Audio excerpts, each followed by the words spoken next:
Hello there. Welcome to episode 3 of Person of Interest. The next guest I speak with is my longtime friend Evan, who is a third-year medical student here in Houston. I catch up with him and chat with Evan about the lifestyle and challenges of being a med student, and we also touch on things like telemedicine and telehealth, as well as is it easier to become a doctor? Also, for anyone who's listening to this, and thank you if you are, if you have any feedback on the audio, video, my face, my hair, the lighting, whatever, I'll respond to any comments or feedback, and I will appreciate any comments or feedback. That's it. I hope you enjoy. What does a medical school student do? What are you doing right now? What does a medical student do?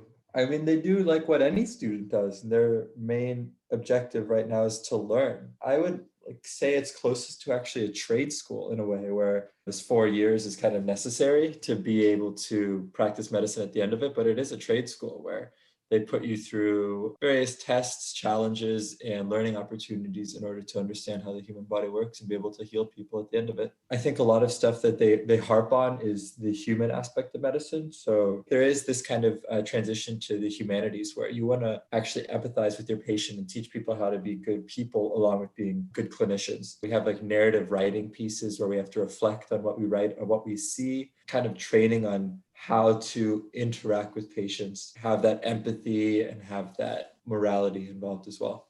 Do you deal with patients right now?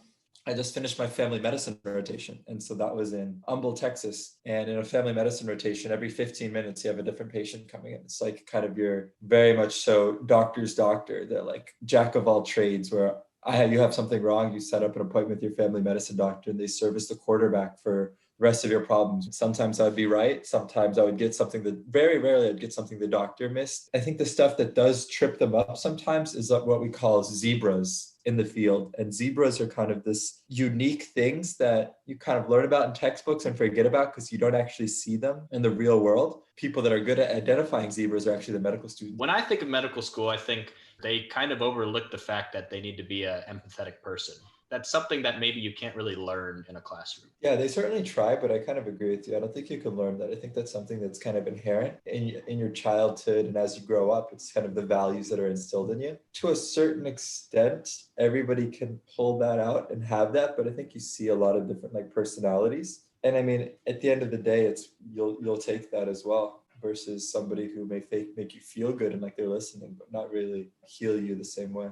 Knowing you, I just kind of assumed at a certain point, like Evan's going to be a doctor or do something in medicine. Why?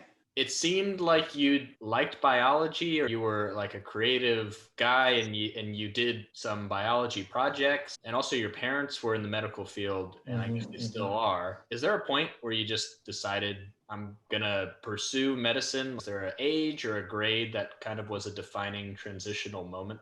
I agree with your assessment.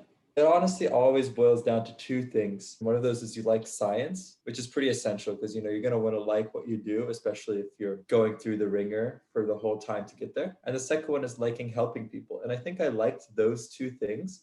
And so I was like, oh, being a doctor is like, it makes sense. And another thing is I'm very competitive and I like challenging myself. And so in my mind, like getting into med school, being successful and going through med school is like, what is more challenging than that? Would I say that I'm in love with medicine and I couldn't see myself doing anything else? No.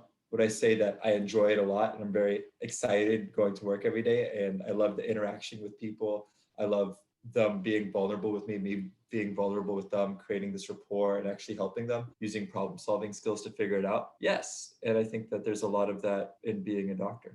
Do you find that you view people as organisms rather than just like a person? Yeah, a huge issue they harp on, kind of this burnout, treating the patient, not the numbers. My last rotation, where every 15 minutes, like I said, people are coming in. That's hard. It's just never ending. It's just a constant river of people. And I think that it is easy to get burned out and then become kind of detached from the situation and just treat people like Excel spreadsheets and just identifying the problem and moving on from there. And those are people that begin to not enjoy medicine and why they really want to get involved. And that's the human interaction of it all. When I think of limiting burnout, that makes me think some people are questioning how to make medical school less difficult. Is there some danger in lowering the standards? You ask some old doctor who's been in the field for a long time, they're going to tell you yes. Like talking to one of my OB/GYN doctors, he's saying it's easier than ever to go into medical school. You see medical schools transitioning a lot from grades to pass fail. You see them having hour limit cutoffs. You can only work a certain number of hours a week before you're not allowed to in order to preserve all of this. His argument was that we're making softer doctors. They're not as well trained as they once were. But there is kind of this trade-off where one, mental health of the person is important, but two, the direction medicine is going. So we have more efficient medicine, better drugs, better ways of diagnosing, better operation tools. And so if you talk to one of these younger doctors, students even, they'll agree that it should be easier, like easier as far as less stressful, less strict in becoming a doctor. You still need to learn all the information. They're still going through the gauntlet, but it's not the same intensity as it was in the past. I guess time will tell whether or not it makes better or worse doctors. But I mean, at the end of the day, people come from all over the world to the US to get medical care because the medicine here, while expensive, is great. How strenuous is medical school in terms of like hours a week and in terms of your expectations versus the reality? A lot of people in my class in medicine, very type A, work is all they know. It's what they love. It's what they want to do. For me personally, the joy of learning and the joy of taking pride in your craft and building your craft is very important. And being able to make these connections, not only with patients, but other doctors and people in the field. It is exciting because these are like tools that I will use for the rest of your life and very much so shaping the rest of my career, the people I talk to, the things I learn here. It is a lot of effort. But nothing comes without hard work, as cliche as that sounds. You do have to enjoy it, because if you're not enjoying what you're doing and what you're learning in life, then you should not be here. In high school, we went to the same high school. There were some classes that demanded a lot of time. I never felt like it was something that couldn't be handled fairly easily if you just kind of structured time to do it. Yeah, absolutely. You can manage it. You gotta have your hobbies, gotta have your passions. And I think no matter what you go into, but especially medicine, they love to complain. Oh, they love to complain. And I think that oftentimes it's a little overboard how much they're complaining versus the reality of the situation. Don't get me wrong, some situations are bad. With anything, you need to have some humor about it and be able to disconnect and connect when you need to. What do your parents do exactly? They both work in medicine. My dad's a professor at the School of Public Health, and he does behavioral science. And my mother is now working as a clinical research writer. How important do you think that is to what you're doing now? I mean, I think it's everything. I think I grew up with science around me. I grew up in my parents' labs, just like, drawing on coloring books as they're like doing their research and whatnot. So I was exposed to it at an early age. I think if both of my parents were sculptors, then you might find me sculpting. It's just, it is what it is. The apple doesn't fall far from the bush. No, from the tree. No, there's apple bushes somewhere. There's apple bushes? I don't know. I just wanted to make you feel better about saying that. What's the importance of knowing you want to go to medical school and knowing that early? Early as in like middle school or high school? Or as like a high school? No importance. No importance. That may be naive of me to say, but I think I have people that are, I have people in my class who are fighter pilots for 20 years and are now med school. It helps to know and formulate a plan of attack for when you want to do it. If there's a will, there's a way, just to keep throwing out cliche quotes. There's the MCAT, there's grades, there's research, there's volunteering, there's shadowing, hoops and hoops and hoops to jump through. But if you're committed, then you can do it at any time.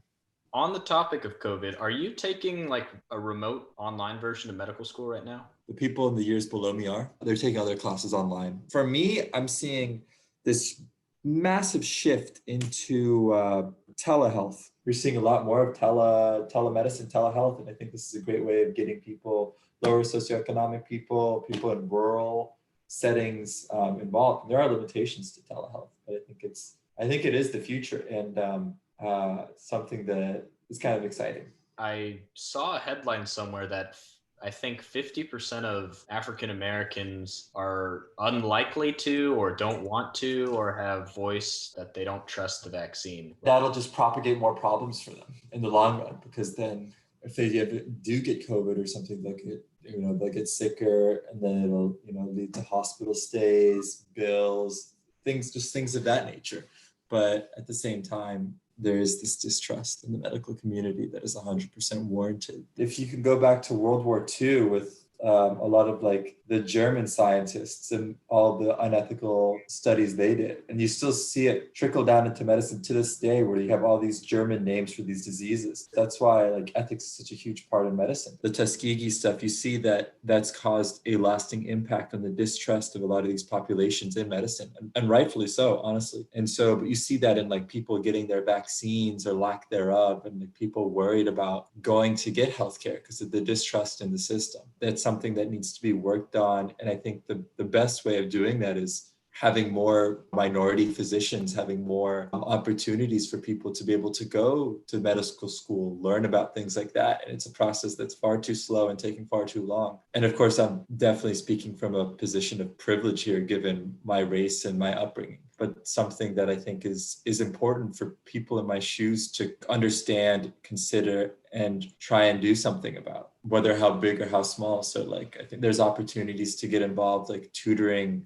minorities in medical school, helping them being interested, getting their applications in order, and helping them go from there. So that's something that, is important to be involved in, amongst other things, and something that will take a lot of time and a lot of healing, but hopefully we'll be able to remember it so it never happens again, but also make it so it's in the distant past. From medical school, so there's like schools within the school, depending on what you want to do. The best advice I got is there's like 3-4 branch points, right? You're a fledgling medical student and you have your first branch point, and that's a question of whether you want to do surgery or whether you want to do medicine. So surgery being your home is the operating room, you cut people open, fix them, whereas medicine is, clinics, hospitals, things like that. The next branch point you kind of get to is who you want to work with. So you have pediatrics, adults, and then you even have geriatrics, old people. So then that's kind of like the next branch point you can go to. You can figure out where you want to work. So OR, like I said, then you'd be going surgery route for the most part. Other fields that aren't like necessarily surgery. There's also clinic and hospital, right? Those are kind of like your big 3. You can consider academics versus private practice, and then also like how much you want to specialize in, primary care, subspecialties, what organ system you like the best. It goes from there. But those are like the initial branch points I think a lot of people start basing their decisions off of. It's a big tree. Big ass tree. Are there resources for mental health and counseling at medical schools? Do you find there's like an increase of those resources to students? I think for the most part, the school does a good job. There is 24-hour crisis lines. We have like our own like student clinic. They offer services, counseling, psychiatry, things like that you can go to and talk to if you ever do and ever need to. And I know a lot of people have gone to them and talked to them, because I think it is very important given how stressful it can be. My last question, what's your goal for medical school? What title or thing do you ultimately want to be doing? My goal for medical school, do well, make friends, make connections, develop the passion, not lose it. Do you find that the last 2 years, you kind of know what to expect and you're prepared for it? No, it's always different. I think as soon as you get a handle on it, it flips the script on you.